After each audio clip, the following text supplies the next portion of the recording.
we're going to move on to our next speaker of today, who is Stijn Christiaens. He's a co-founder and chief data citizen at Collibra.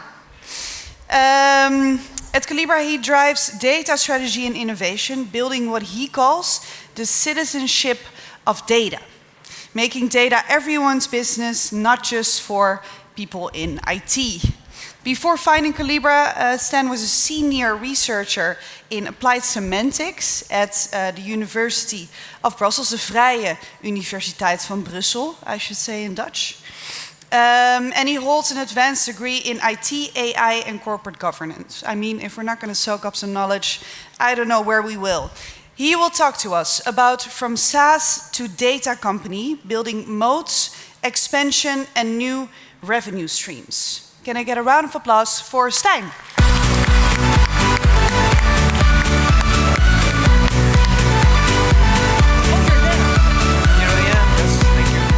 That was a surprise. Take it away, Stijn. Yes, thank you. Hey everyone, Stijn from Collibra, one of the co-founders of the company. It's 17 years ago now, so everybody who's in a startup, please plan at least 10 years of your life. That is a commitment that you need to make. And I'm on my third role actually inside the company, because as the business grows, as the company grows, you should also grow. As a matter of fact, if you don't, I would argue your business won't. Now let's see if I can make this work. Boom, boom. Okay, I have 3 parts in this presentation, and please keep me honest on time. I tend to get long otherwise, thank you.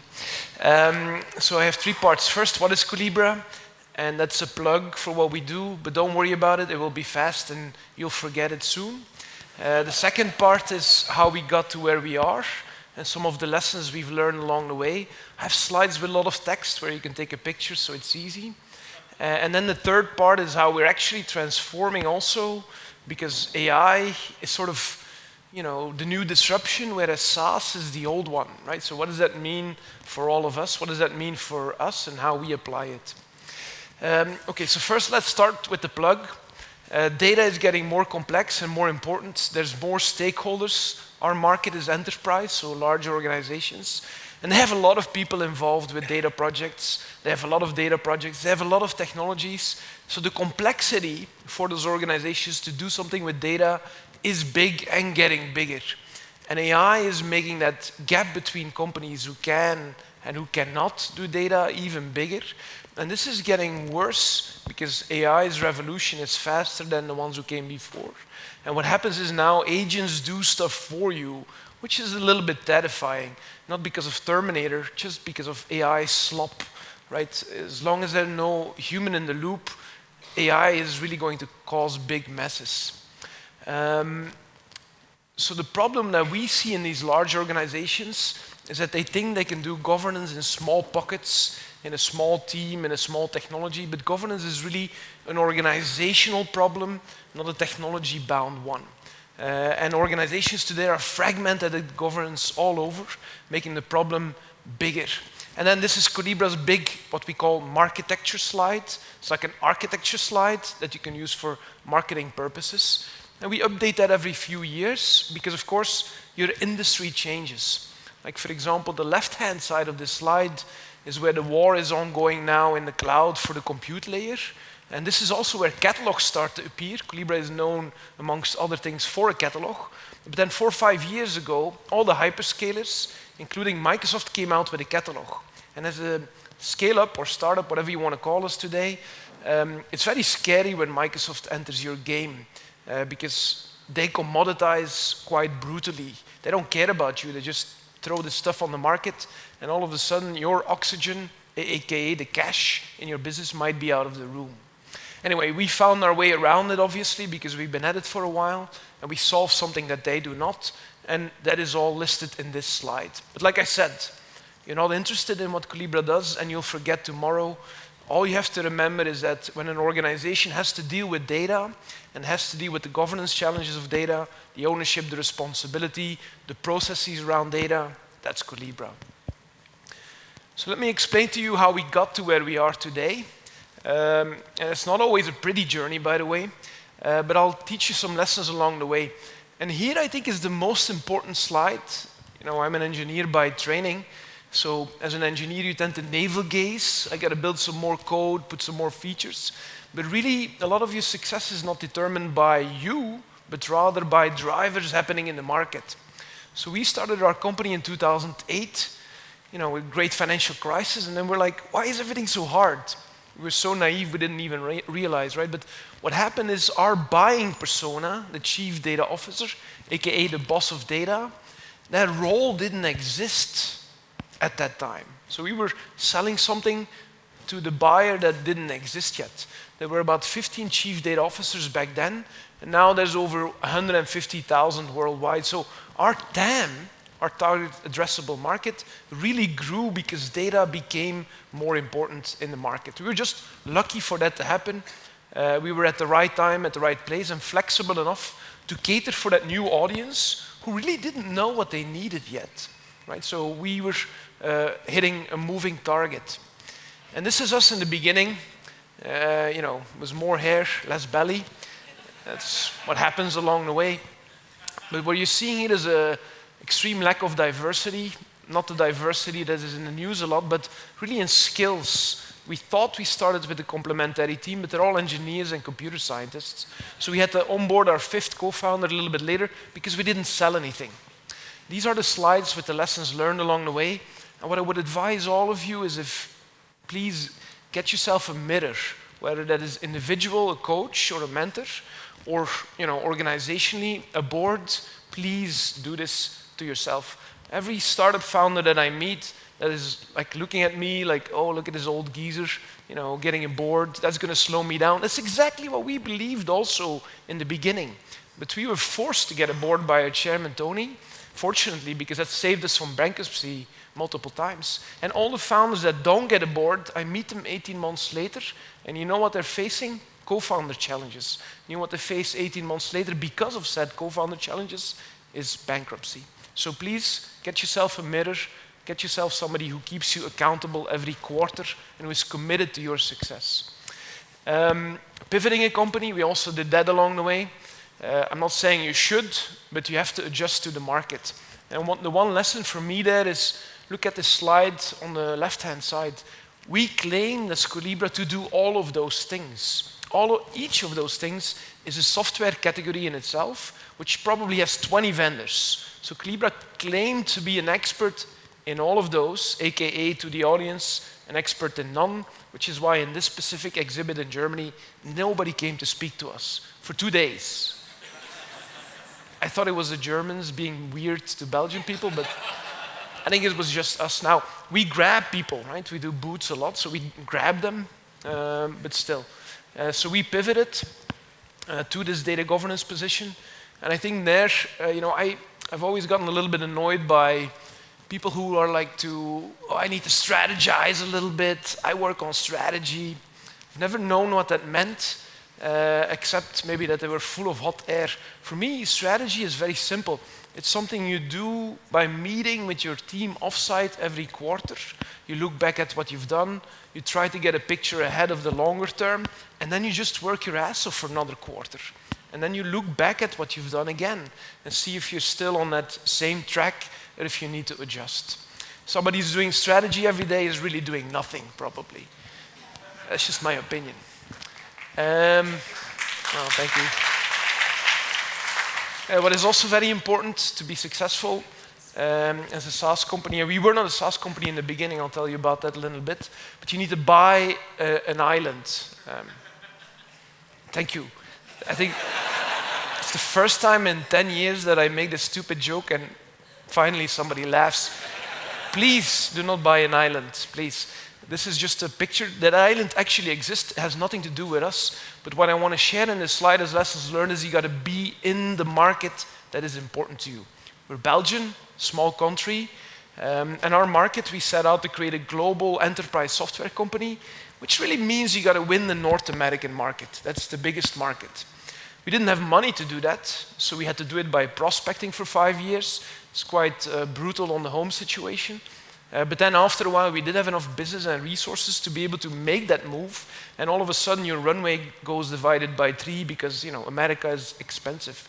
But it is part of our success that we were there at the right time, winning that market. We actually had to rebuild Europe commercially after that because all the people that we had in the company who were commercially active moved to North America at that time. So be in the market that you need to be at.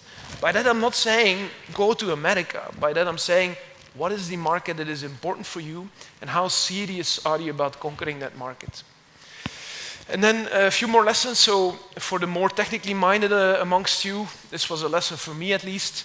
I look at things always through the lens of product. But then we had a management professor over who taught us on the whiteboard, this is at least 12 years ago. And he said for the customer, your solution is not just your product widget, how many buttons to click or what have you, but they look at you as a whole solution. The product you offer, your technology widget, the services you offer around that widget, which could be documentation, also the way you sell, the way you partner and whatnot, and then your brand, something that we really started to invest in when we had to capture that American market. By the way, if you have to capture the American market, you need a lot of marketing dollars. Now, a few lessons also for the commercial part that I want to share with you. I'm going to ask you this question. What is the difference between a customer and a prospect? Anybody? I can't hear it anyway, but it doesn't matter. It's a rhetorical question. It's a rhetorical question. There is no difference. There is no difference. Treat everybody in the same way as if they are already a customer, because then they get the feeling what it means, what you're offering to them from day one. If you look at them as a prospect, soon you start to become transactional, and nobody likes that, right? So everybody's a customer. And then, of course, when it comes to demos and being too technical, how you can navel gaze and explain so much about your widget, it's meaningless, right? What really matters is this person in front of you. What is their need?